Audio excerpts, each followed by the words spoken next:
How are we doing, everyone, and welcome to this latest edition of Fishing with G. And this, do you know what, I'm so excited. I am so excited because I am over in Romania. I finally got over to Romania to go fishing with my good friend Andrew. We are booked in for a 3-night competition on one of the most amazing venues I've ever heard about. We're going up into the mountains in Romania and we're going to go and fish an enduro event, which I've always wanted to do, and I'm going to take you guys along with me. So make sure you stay tuned for the whole of this episode, and I'm going to try and break this down into little bite-sized episodes, so probably one each day, I reckon. So make sure you follow along on the progress of this competition. But I hope you like it. Remember, please do subscribe to the channel and click that notifications bell. It does help the YouTube algorithm, which we need to pet and make sure is our friends, people. And yeah, hope you enjoy this. There should be some big fish, lots of laughs, and some good times ahead. So enjoy.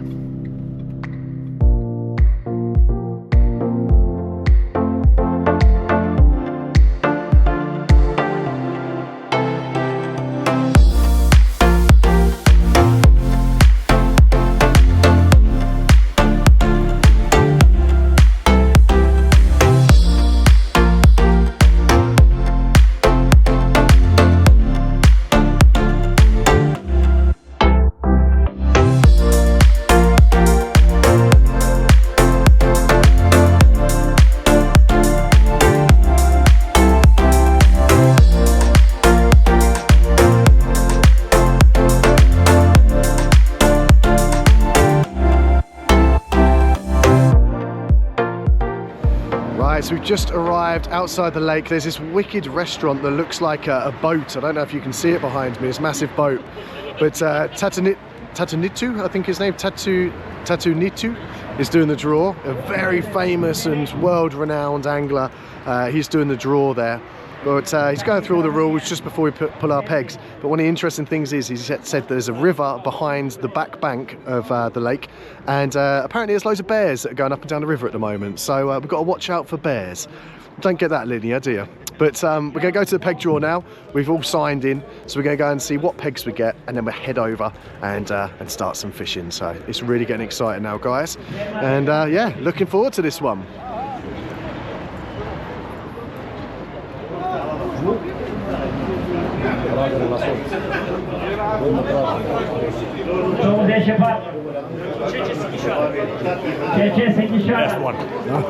So the first draw has been done, and that's for the order that you go up to the table and pick your pegs. Now we came out 24 out of 24, which means that we're basically going to get given the peg that is left in the bag. But this isn't watercraft, so it's not like BCACs the other week when I was given the one that no one wanted. There's every chance that there's going to be a good peg left in there at the end, so we're basically going to see what we get given. But you can see everyone's going up to the table, getting their pegs, and soon we'll find out where we're fishing for this competition. I've had a little look at the lake just from the cafe over there whilst I was getting a coffee, and it looks amazing, so I can't wait for this one.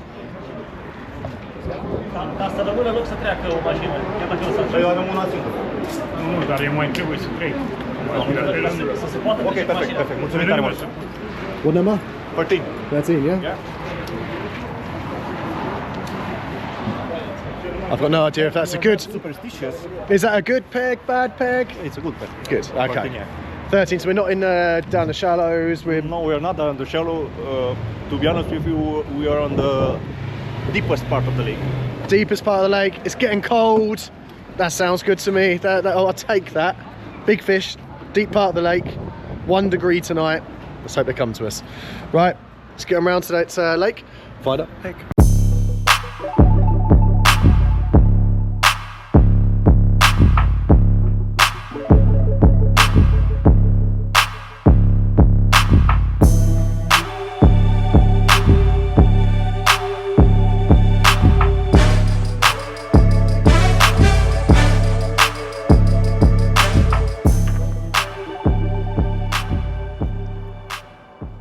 So I'll just explain a little bit about the rods we're using and the way we're going to use them on this match. So we've got behind us, you can see loads of rods here. These are all the ST13s from South Coast Rods. We've got 10 of them with us. There's no restriction on the number of rods we can use in these competitions. There's 2 of us fishing in the peg, and we've got 4 of them that are wrapped up to go on the spots. Those ones have got the orange numbers on them, if you're wondering what they are. They're They're to mark that they're going to be fishing on the spot, so at 35 wraps, if that's where we find the spot that we want to fish. And then the other rods will be wrapped up, put in a clip, but they'll be for slightly further behind the spot. So we know that if we take those rods and cast them to the clip, we'll be fishing behind the bait. And then we have two other rods that are roving rods. Those ones there, we can fish mega long behind, we can put them down the margins, change rigs and stuff. We can use those ones as roving rods. But that's the main tactic to start with. So throughout this match, efficiency is key, and it always is when you're doing these matches. You need to be efficient. Andrew has supplied all of the equipment for us to fish on this competition, and you'll see it once we get the bivvy set up. Everything is in boxes, it's organised, it's well equipped. There's not going to be any time during this match where we're thinking, oh, we don't have this to hand.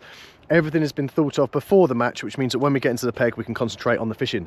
And we have already seen fish in our peg. We've just had one bosh out at about 100 yards in front of us, straight out in front of the peg. So brimming with confidence that we might get a few fish this afternoon when the match kicks off. But I better stop waffling on because we've got a match to go and get ready for. So I'm going to get the util rod, which is this one here, from South Coast Rods. That's the 13-foot util.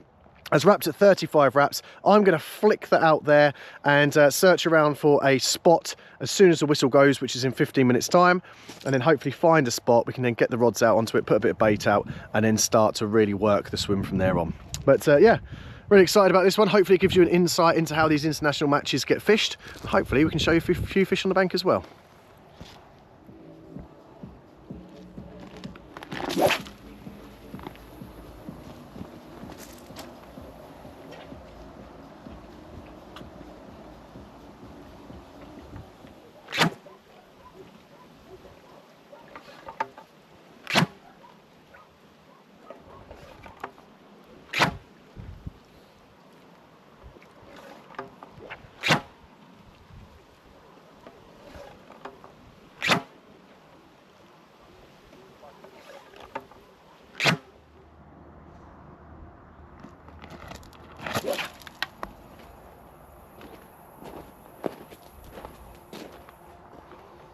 Jesus Christ.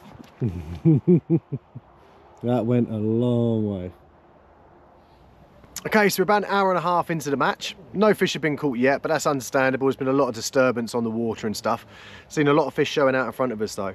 And one of the tactics we're using is solid bags, very similar to what we use back home.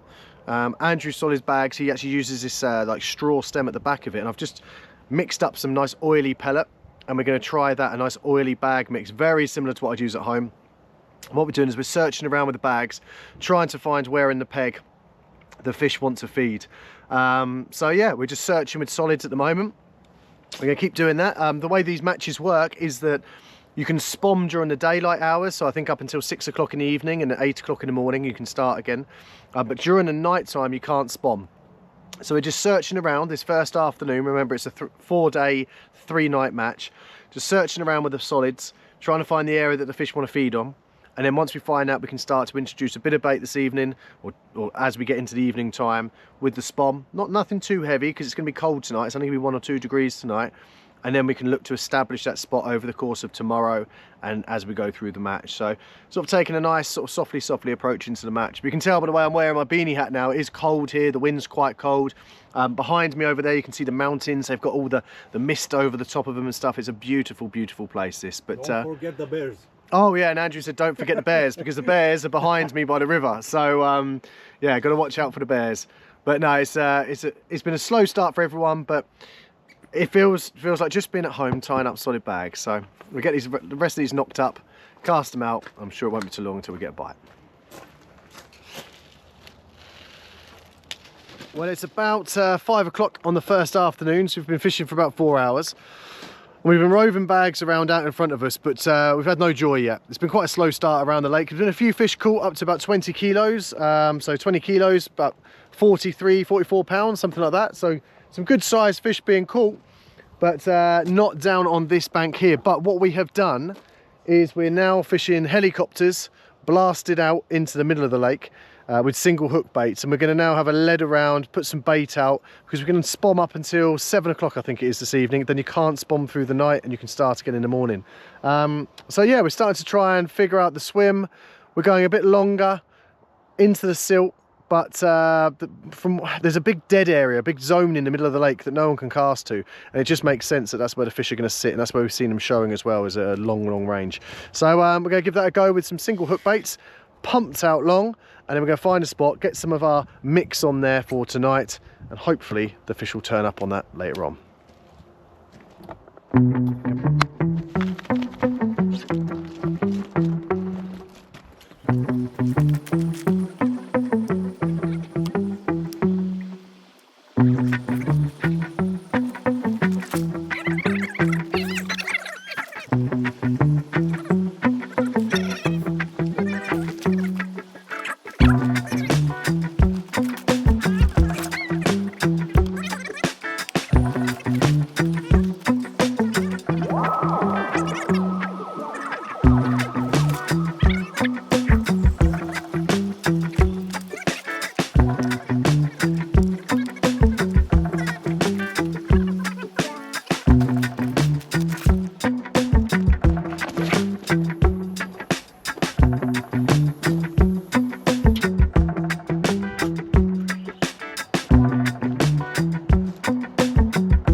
Well, it's now about 9 o'clock at night and we still haven't caught anything yet, but we are working hard on this. But what I'm going to do is I'm going to end this first section of my Romanian fishing adventure now, and then I'm going to start part 2, hopefully when we catch a fish, but later on tonight or tomorrow morning. So hopefully you've enjoyed this first part of my Romanian fishing adventure. No fish to report yet, however you have seen how we've sort of approached setting up on the lake. Hopefully it's all going to come good to us. So yeah, if you are enjoying this, please do remember to subscribe to the channel. Hope you've enjoyed this, and I'll catch you in the next episode when hopefully we've got a few fish on the bank to show you.